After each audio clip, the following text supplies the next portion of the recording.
Olá pessoal, estamos aqui mais uma vez falando sobre diferentes temas que possa de alguma maneira ajudar e ampará-los aí nessa abordagem do Ashtanga Yoga. Então hoje eu vim falar um pouco sobre disciplina, a importância da disciplina na prática. Então vamos iniciar falando de um contexto mais filosófico, de acordo com os textos, e depois nós adentramos mais em questões mais práticas, ok?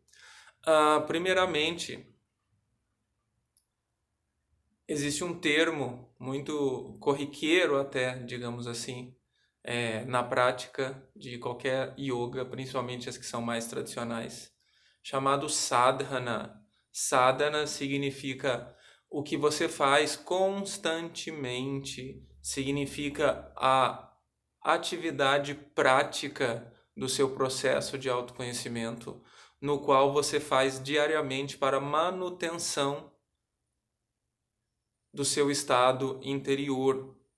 Então, sadhana significa os rituais, as suas práticas meditativas, contemplativas, talvez a sua dieta, enfim, tudo que você organiza em prol do seu bem-estar dentro do yoga e que você propõe isso a fazer diariamente para que isso dê resultado, então isso se chama sadhana. Então sadhana significa tudo que você organiza e coloca na sua agenda, no seu dia, para que você possa obter o resultado no qual você pretende alcançar dentro do yoga. Mas o ponto é que, de acordo com o Yoga Sutra, em algum momento esse sadhana ele precisa ser aprofundado e se transformar num outro termo muito conhecido chamado tapa. Tapa significa fogo, literalmente, significa calor. E que numa tradução última também se traduz como disciplina, ok? Então, tapa significa essa disciplina que gera calor, que purifica as suas camadas ou o seu excesso para que você possa acessar o que é real em você, de acordo com o Yoga Sutra.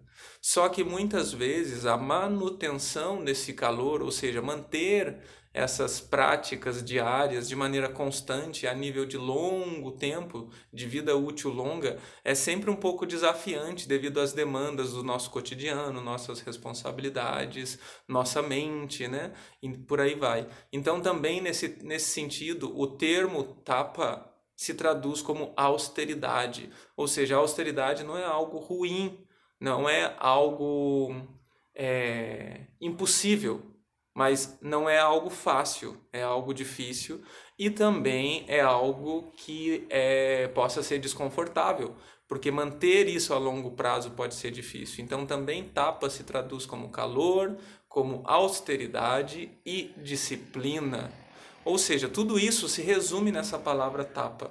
Por quê? Porque o processo, particularmente falando de Ashtanga, gira em torno de uma expressão que eu vou colocar para vocês agora, que vem a ser eliminar o excesso. Ou seja, uma desintoxicação física, psicológica, emocional, para que a gente possa alcançar esse estado interior de equilíbrio e equanimidade entre as dualidades que vivemos no mundo.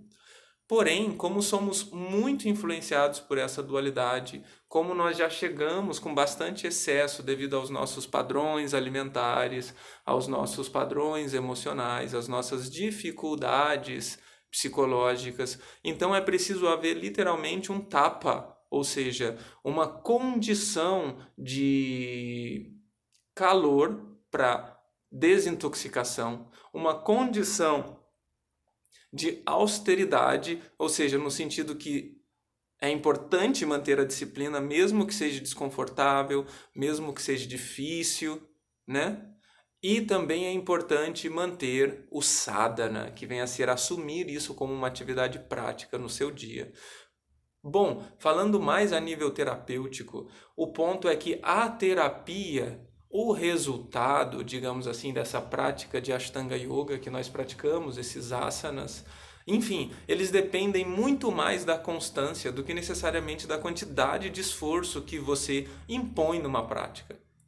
Porque quando você impõe um esforço numa prática, mas passa alguns dias sem praticar, o seu corpo ele vai perdendo a memória daquele trabalho gradualmente. E também a sua musculatura, o seu trabalho fisiológico, anatômico, digamos assim, ele tem uma tendência a voltar aos pouquinhos. Então, caso você tenha essa prática como algo diário, então isso vai favorecer para que o processo seja mais efetivo em todos os níveis, não só físico, como também interno. Então, nesse sentido, existe essa valorização da disciplina. Agora, eu particularmente, o que eu gosto de trazer para os alunos é que a disciplina ela pode ser estabelecida dentro da sua realidade. Então, existe o ideal e existe o real. Essa fala, assim, os alunos conhecem muito, eu sempre falo isso. Então, estipule uma disciplina dentro da sua realidade. Ou seja, Júnior, eu estou começando agora e eu posso praticar 4 vezes na semana, 3 vezes na semana. Então, se proponha realmente a praticar 3 vezes na semana. Ou seja, imponha uma disciplina dentro da quantidade de práticas que você se propôs a conseguir fazer durante a semana. Eu costumo dizer para os alunos que é mais interessante que eles pratiquem as 10 saudações ao sol, por exemplo, todos os dias, do que 2 vezes por semana, 1 vez por semana, uma prática maior. Porque existe um trabalho terapêutico muito mais importante na disciplina do que necessariamente como resultado dos asanas.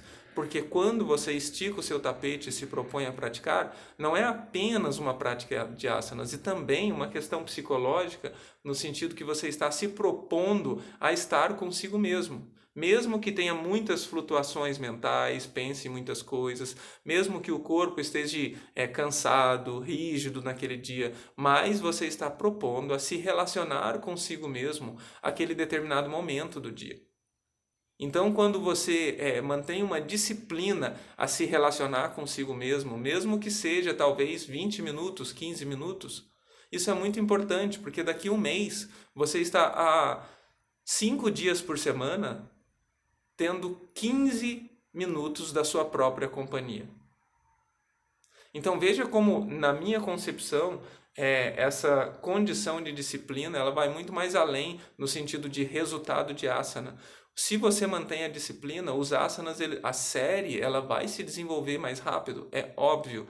Mas para mim o mais importante é o efeito meditativo dessa prática, porque mesmo que seja uma prática de asanas, ela não deixa de ser uma meditação. Então quando você estica o seu tapete, independente do quanto você vai produzir em cima do tapete, o mais importante é que você está estabelecendo um tempo para se relacionar consigo mesmo. E após alguns meses, no mínimo, você vai ter um conhecimento maior acerca de você mesmo. Talvez num estado mais grosseiro, no sentido de acerca de como anda a sua alimentação, como anda seu sono, como anda a sua energia e sua disposição, mas muito mais também você vai ter um conhecimento maior sobre como anda as suas questões psicológicas, emocionais. Porque quando nós esticamos o tapete e nos propomos a praticar, nós estamos literalmente jogando as cartas na mesa para que nós possamos ver a nossa condição naquele estado interior.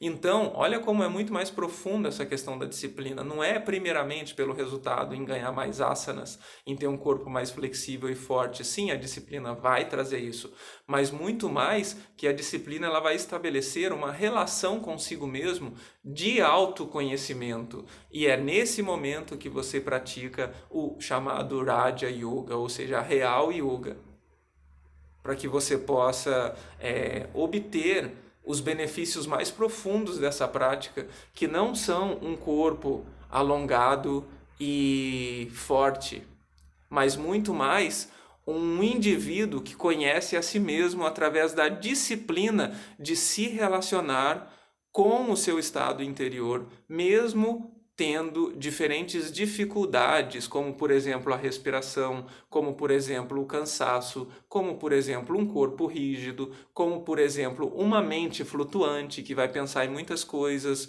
durante a prática, faz parte.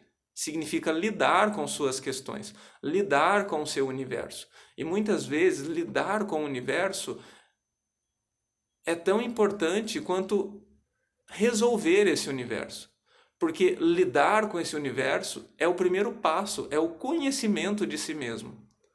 Então a disciplina, para mim, ela tem esse efeito muito mais profundo, no sentido de nos propormos a nos relacionar com o nosso universo e gradualmente, de maneira secundária, vai vir esses benefícios que também são interessantes, que vem a ser o desenvolvimento da série, o ganhar de mais posturas, um corpo forte, um corpo aberto e alongado para que a gente possa ter mais condição, saúde e bem-estar para lidar com todos os desafios que a vida nos propõe. Mas, para finalizar, além disso, essa disciplina também vai tonificar muito mais do que a sua musculatura, e sim a sua mente. Ou seja, uma mente forte. Yoga significa tonificação da mente. Para quê? Para que você possa ter, digamos assim, autoridade sobre as suas emoções, autoridade sobre os seus pensamentos, autoridade sobre os seus padrões comportamentais que sempre te conduzem àquelas zonas de culpa, zonas de arrependimento. Tudo isso é devido a uma mente fraca que fica à mercê dos sentidos sensoriais. Então a disciplina ela é muito importante, a constância da prática ela é muito importante. Se você é iniciante e não tem condição, devido à sua agenda, de praticar, por exemplo, todos os dias, se propõe a praticar no mínimo 3 vezes, 4 vezes por semana e se organize para realmente fazer isso. E aí entra num outro aspecto da filosofia que nós podemos falar em outro vídeo, que vem a ser Abhyasa e Vairagya. Ou seja, pratique, mantenha a constância e entregue o resultado. Espere com que a maturidade do processo traga esse resultado. Tá bom? Muito obrigado pela atenção. Beijo no coração de vocês. Namastê.